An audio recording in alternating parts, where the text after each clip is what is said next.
नमस्कार दोस्तों, आशा करता हूं आप सब लोग स्वस्थ होंगे। मनुष्य को धीरे धीरे कंगाल बना देती हैं ये 11 आदतें। दोस्तों, इंसान की कुछ आदतें ऐसी होती हैं जो उसके जीवन को बर्बादी की कगार पर ले जाती हैं। ये आदतें ना सिर्फ मुसीबतों का पहाड़ खड़ा करती हैं बल्कि इंसान को गरीब और लाचार बना देती हैं। अगर आप चाहते हैं कि माँ लक्ष्मी की कृपा आपके जीवन में हमेशा बनी रहे तो आपको अपनी इन आदतों पर तुरंत ध्यान देना होगा। कहते हैं कि हमारी आदतें ही हमारे भविष्य की नींव रखती हैं। अच्छी आदतें जहां कुंडली के ग्रहों को मजबूत करती हैं, वहीं बुरी आदतें इन्हें कमजोर कर देती हैं। यही कारण है कि इंसान का अच्छा या बुरा वक्त उसकी आदतों और कर्मों पर निर्भर करता है। जो लोग इन बुरी आदतों को सुधारने में देरी करते हैं, उनके लिए दरिद्रता और परेशानियां जीवन का हिस्सा बन जाती हैं। अगर आप बार बार असफलता का सामना कर रहे हैं, अथक प्रयासों के बावजूद धन की समस्या से जूझ रहे हैं, तो हो सकता है कि आपकी कुछ आदतें ही इसका कारण हों। ऐसे में आपकी छोटी सी लापरवाही भी बड़े नुकसान का कारण बन सकती है। तो आइए जानते हैं इन 15 खतरनाक आदतों के बारे में जो आपकी खुशियां और धन संपत्ति को धीरे धीरे खत्म कर देती हैं। इससे पहले कि हम आगे बढ़ें, आपसे एक छोटा सा निवेदन है। अगर आप भी चाहते हैं कि भगवान विष्णु और माँ लक्ष्मी की कृपा हमेशा आप पर बनी रहे, तो इस वीडियो को एक लाइक जरूर करें और हमारे चैनल को सब्सक्राइब करें और कमेंट बॉक्स में जय माता लक्ष्मी लिखकर अपनी श्रद्धा प्रकट करें। नंबर 1, गंदगी। अपने आसपास गंदगी बिल्कुल ना होने दें। गंदगी से नकारात्मकता आती है और लक्ष्मी जी भी नाराज हो जाती हैं। इसलिए नियमित रूप से अपने आसपास साफ सफाई रखें ताकि जीवन में सुख समृद्धि बनी रहे। नंबर 2, नाखून चबाना। अगर आपकी भी नाखून चबाने की आदत है तो इसे तुरंत बदल दें, क्योंकि नाखून चबाने से व्यक्ति की कुंडली में सूर्य ग्रह कमजोर हो जाता है और व्यक्ति के मान सम्मान, स्वास्थ्य और कार्यों पर गलत प्रभाव देखने को मिलता है। नंबर 3, पैर हिलाना। अगर आपकी आदत बैठे हुए पैर हिलाने की है तो इस आदत को छोड़ दें, क्योंकि ऐसे लोगों के मन में कोई ना कोई बात हमेशा घूमती रहती है। ऐसे लोगों का चंद्रमा कमजोर होता है। नंबर 4, पशु पक्षियों को दाना ना डालना। अगर आप पशु पक्षियों को दाना नहीं डालते तो आज से ही दाना डालने लगें, क्योंकि बेजुबान जानवरों को भोजन कराने से कुंडली के अशुभ ग्रह शुभ फल देने लगते हैं और बुध ग्रह भी मजबूत होता है। इससे करियर की रुकावटें दूर होती हैं। नंबर 5, बेड पर गंदी या फटी चादर होना।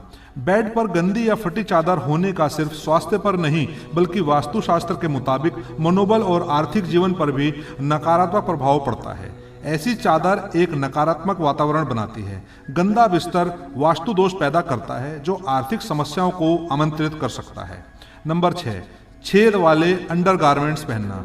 हिंदू धर्म की मान्यता के अनुसार छेद वाला कोई भी पुराने कपड़े कटे फटे नहीं पहनने चाहिए। यह दरिद्रता यानी अलक्ष्मी आमंत्रित करती है। साथ ही फटे कपड़े पहनने से स्वयं का सम्मान कम होता है और आत्मविश्वास में कमी आती है, जिसका असर हर काम पर होता है। मान्यता है कि इससे बनते हुए काम भी बिगड़ जाते हैं। इसके अलावा मैले कपड़े धारण करना न केवल स्वास्थ्य बल्कि धार्मिक दृष्टिकोण से भी गंदे या मैले कपड़े धारण करना अशुभ माना गया है। गंदे या मैले कपड़े न केवल सामाजिक जीवन को प्रभावित करते हैं बल्कि इस वजह से माँ लक्ष्मी जी उस जातक व्यक्ति से दूर हो जाती हैं। नंबर 7, खाना खाकर बर्तन में ही हाथ धोना। खाना खाकर बर्तन में हाथ धोने से माँ लक्ष्मी और देवी अन्नपूर्णा दोनों नाराज हो जाती हैं। धार्मिक मान्यता है कि अन्न देवी अन्नपूर्णा का स्वरूप है। खाना खाने के बाद बर्तन में ही हाथ धोना देवी अन्नपूर्णा का अपमान माना जाता है। माना जाता है कि यह आदत धीरे धीरे घर में कंगाली ले आती है। नंबर 8, रात भर सिंक में झूठे बर्तन रखना।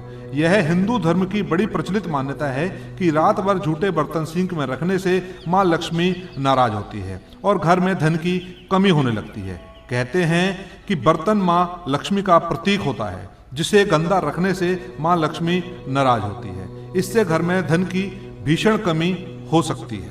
नंबर 9, पैर घसीट कर चलना। आप भी अगर पैर घसीट कर चलते हैं तो यह बहुत गलत होता है। इससे व्यक्ति के वैवाहिक जीवन पर गलत प्रभाव पड़ता है। सिर्फ इतना ही नहीं, आपसी मनमुटाव का सामना भी करना पड़ता है। नंबर 10, खाते समय बीच में भोजन छोड़ना। यह भी काफी प्राचीन मान्यता है कि खाते समय बीच में भोजन नहीं छोड़ना चाहिए। आजकल लोग मोबाइल फोन पर कॉल आते ही खाना छोड़कर बातें करने लगते हैं। धार्मिक दृष्टि से यह गलत है। यह अन्न का अपमान है। खाना खाते समय बीच में भोजन छोड़ने से मां लक्ष्मी नाराज होती है। नंबर 11, मुख्य दरवाजे पर जूते चप्पल रखना। घर के मुख्य दरवाजे पर जूते चप्पल रखना गंभीर वास्तु दोष होता है। जूते चप्पल बाहर की नकारात्मक ऊर्जा को घर के अंदर लाते हैं और घर के वातावरण को दूषित करते हैं। साथ ही जिनके घर के मेन गेट पर जूते चप्पल रखे होते हैं तो मां लक्ष्मी भी सौभाग्य का वरदान नहीं देती हैं। वह उस घर में प्रवेश नहीं करती हैं। नंबर 12, कांटेदार पौधे लगाना। घर को सजाने के लिए विभिन्न तरह के फूल पौधों का इस्तेमाल किया जाता है।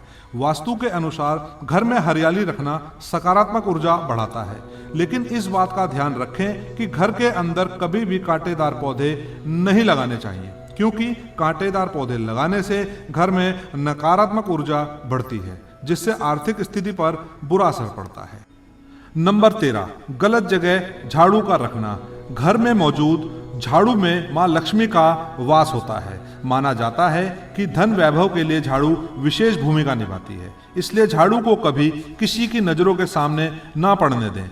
हमेशा इसे किनारे पर छिपा कर रखना चाहिए। इसके अलावा कभी भी झाड़ू को पैर नहीं लगाना चाहिए, क्योंकि इसे मां लक्ष्मी का अपमान माना जाता है। नंबर 14, बाथरूम में खाली बाल्टी रखना। कई लोगों की गंदी आदत होती है कि नहाने के बाद वे बाथरूम में बाल्टी खाली छोड़ देते हैं, जिसे वास्तु में वर्जित माना जाता है। वास्तु का कहना है कि बाथरूम में हमेशा बाल्टी को भरकर ही रखें। ऐसा करने से नकारात्मक ऊर्जा दूर होती है। साथ ही बाकी बाल्टी को उल्टा करके रखें। नंबर 15, कूड़ेदान को बाहर रखना। वास्तु में मान्यता है कि घर के कूड़ेदान के लिए दक्षिण पश्चिम या उत्तर पश्चिम दिशा को ही चुनें। ध्यान रखें, कूड़ेदान को भूलकर भी घर के बाहर ना रखें। ऐसा करने से देवी लक्ष्मी रुष्ट हो जाती है और समाज में आपका मान सम्मान कम हो जाता है। दोस्तों, आज की हमारी वीडियो आपको कैसी लगी हमें कमेंट करके जरूर बताएं। आपकी राय हमारे लिए बहुत महत्वपूर्ण है। अगर आपको हमारी वीडियो पसंद आई हो तो कमेंट बॉक्स में जय मां लक्ष्मी जरूर लिखें और इस ज्ञान को अधिक से अधिक लोगों तक पहुंचाने के लिए वीडियो को शेयर करें। भगवान विष्णु और मां लक्ष्मी का आशीर्वाद आप सभी पर सदा बना रहे। आपका दिन मंगलमय हो। धन्यवाद दोस्तों।